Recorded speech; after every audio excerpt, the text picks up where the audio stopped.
Today we're going to build a low pass filter using a resistor and capacitor box. The resistor should be selected between 500 ohms and 10 kilo ohms, and I selected a 1.5 kilo ohm resistor.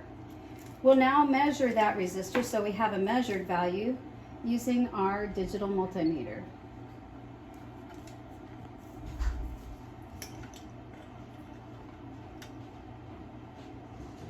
This 1.5 kilo ohm resistor is actually 1.4984 kilo ohms.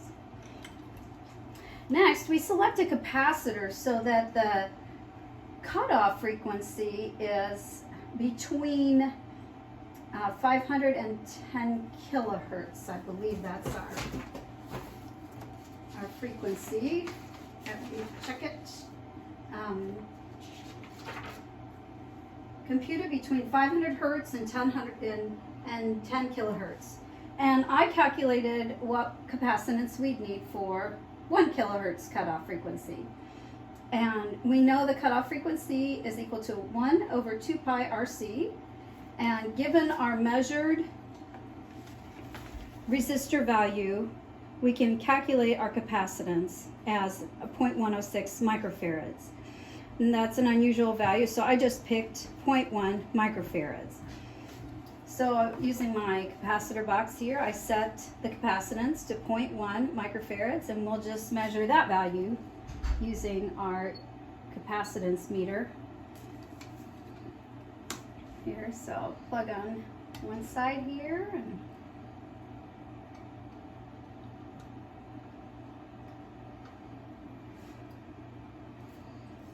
plug on the other here.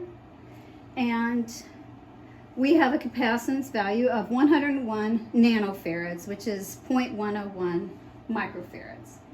So given those two measured values, we can calculate the theoretical cutoff frequency. The theoretical cutoff frequency is just 1 over 2 pi r times c, which in this case is about a kilohertz, a little over a kilohertz. Now we want to verify by creating our low pass filter. In your lab write-up, you're given the circuit to create. So this is the circuit we're going to create. We're going to start out with a 50 hertz sine wave, 2 volts peak to peak. So first, in building our circuit, we're going to connect our resistor and capacitor. And then we'll add our waveform. But before I add the waveform, I'm going to set it up.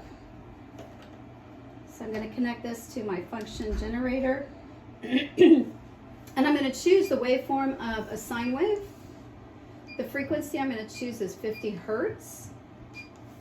The amplitude is 2 volts peak to peak. And the DC offset is 0 volts. I can verify this waveform then by plugging it into my oscilloscope. It's plugged into channel 1, and I'm going to turn the output on, and I should have a 50 hertz waveform on channel 1. I'll position it down here so you can see. So it's actually 4 volts peak to peak. So this does not have the proper impedance loading. And so in order to have 2 volts peak to peak, I've got to go back to my function generator and go to my amplitude and make it 1 volt peak to peak so that it's the proper voltage here. So now I've got 2 volts peak to peak, frequency is 50 hertz, and no DC offset. Now I'm going to connect that to my circuit, so I'll turn this off temporarily. The plus side will go to the resistor, and the minus side will go to the capacitor, which I've got to get it off the digital multimeter. Now I have my circuit connected as shown. I've got my function generator going to my resistor. The other side of the resistor is going to the positive side of the capacitor, and the other side of the capacitor is going to the minus of the function generator. The circuit's set up.